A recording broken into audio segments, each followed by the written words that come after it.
features retail expert Angela Wang, recorded live at TED at BCG 2017. This is my nephew, Yuan Yuan. He's 5 years old, super adorable. I asked him the other day, what would you like for your birthday this year? He said, I want to have a one-way mirror Spider-Man mask. I had absolutely no idea what he was talking about. So I said, well, that's really cool, but how are you going to get it?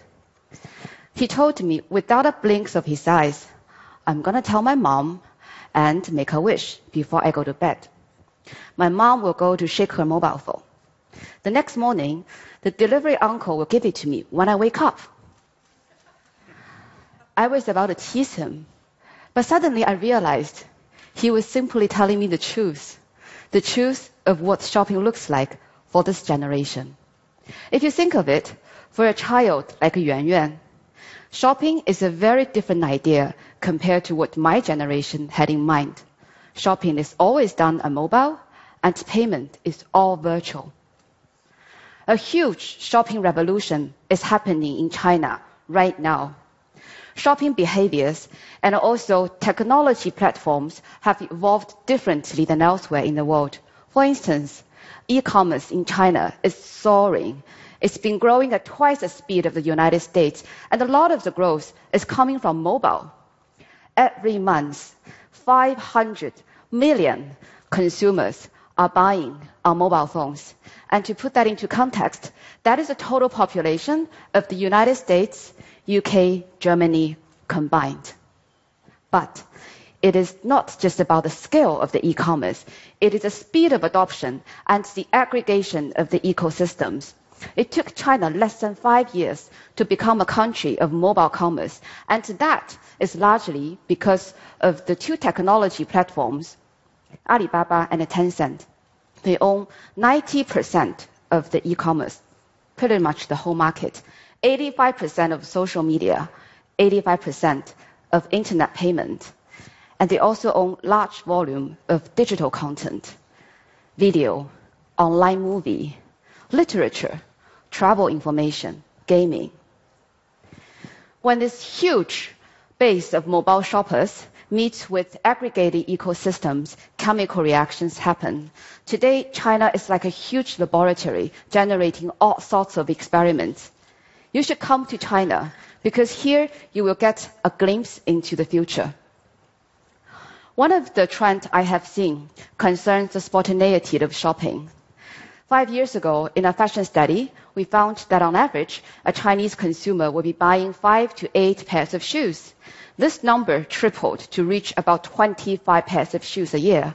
Who would need so many pairs of shoes? So I asked them, what are the reasons you buy? They told me a list of inspirations, blogs, celebrity news, fashion informations. But really, for many of them, there was no particular reason to buy. They were just browsing on their mobile site and then buying whatever they saw.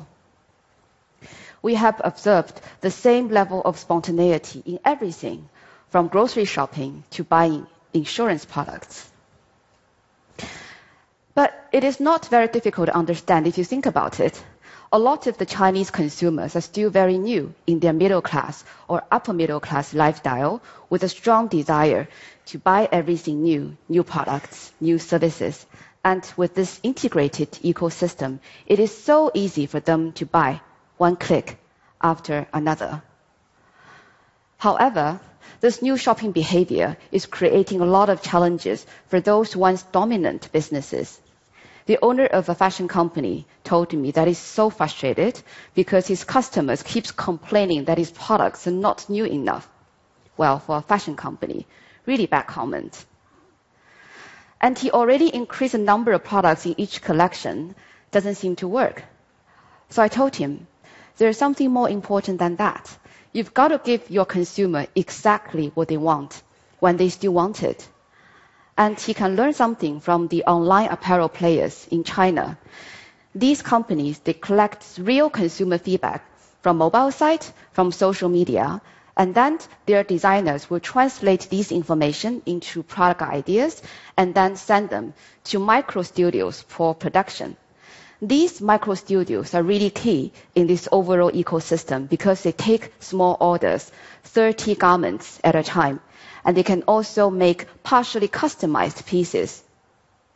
The fact that all these productions, design, are done locally, the whole process from transporting to product on shelf or online sometimes takes only 3 to 4 days. That is super fast. And that is highly responsive to what is in and hot on the market. And that is giving enormous headaches to traditional retailers who are only thinking about a few collections a year. Then there's a consumer's need for ultra convenience. A couple of months ago, I was shopping with a friend in Tokyo. We were in the store, and there were 3 to 4 people standing in front of us at the checkout counter. Pretty normal, right? But both of us dropped our selection and walked away. This is how impatient we have become. Delivering ultra convenience is not just something nice to have. It is crucial to make sure your consumer actually buy. And in China, we have learned that convenience is really the glue that will make online shopping a behavior and a habit that sticks. It is sometimes more effective than a loyalty program alone. Take Hema. It's a retail grocery concept developed by Alibaba. They deliver a full basket of products from 4,000 SKUs to your doorstep within 30 minutes. What is amazing is that they deliver literally everything. Fruits, vegetables, of course. They also deliver live fish and also live Alaska king crab. Like my friend once told me, it's really my dream coming true. Finally, I can impress my mother-in-law when she comes to visit me for dinner unexpectedly. Well, companies like Amazon and the Fresh Direct are also experimenting in the same field. The fact that Hema is part of the Alibaba ecosystem makes it faster and also a bit easier to implement.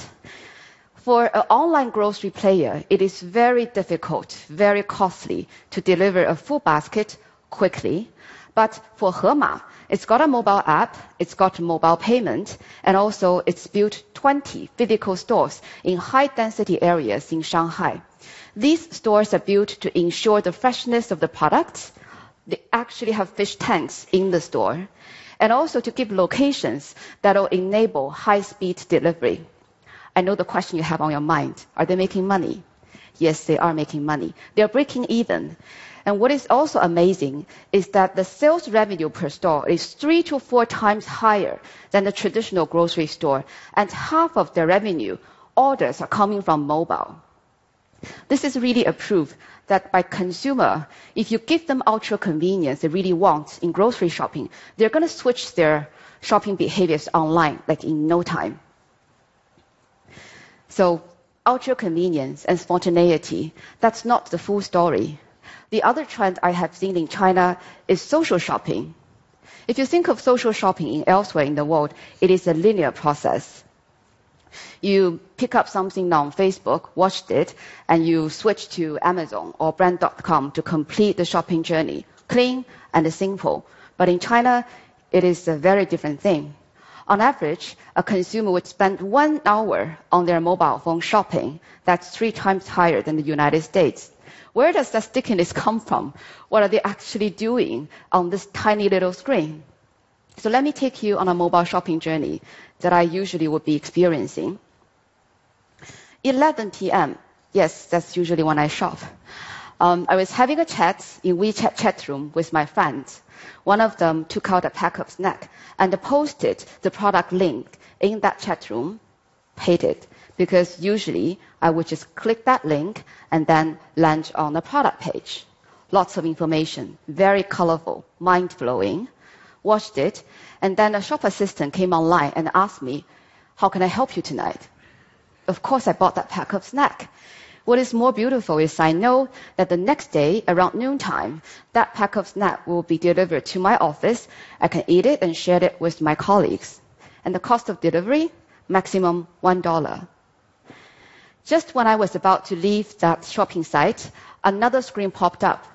This time, It is the live streaming of a grassroots celebrity teaching me how to wear a new color of a lipstick. I watched for 30 seconds, very easy to understand. And also there's a shopping link right next to it. Clicked it, bought it in a few seconds. Back to the chat room. The gossiping is still going on. Another friend of mine posted the QR code of another pack of snack. Clicked it, bought it.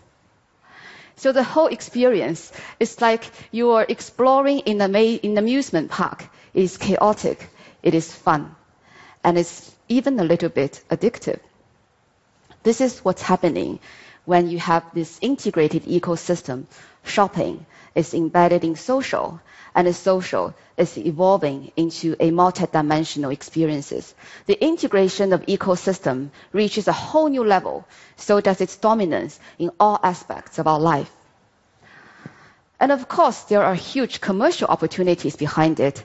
A Chinese snack company, Three Squirrel, built a $500 million business in just 3 years by investing in 300 to 500 shop assistants who's going to be online to provide services 24/7.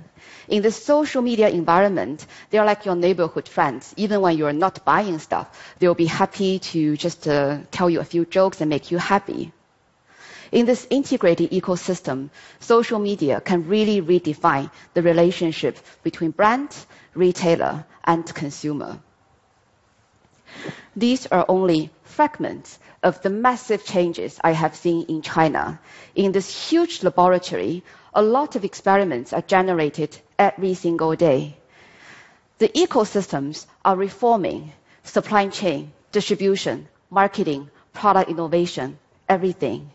Consumers are giving back the power to decide what they want to buy, when they want to buy it, how they want to buy it, how they want to social. It is now back to business leaders of the world to really open their eyes, see what's happening in China, think about it, and take actions. Thank you.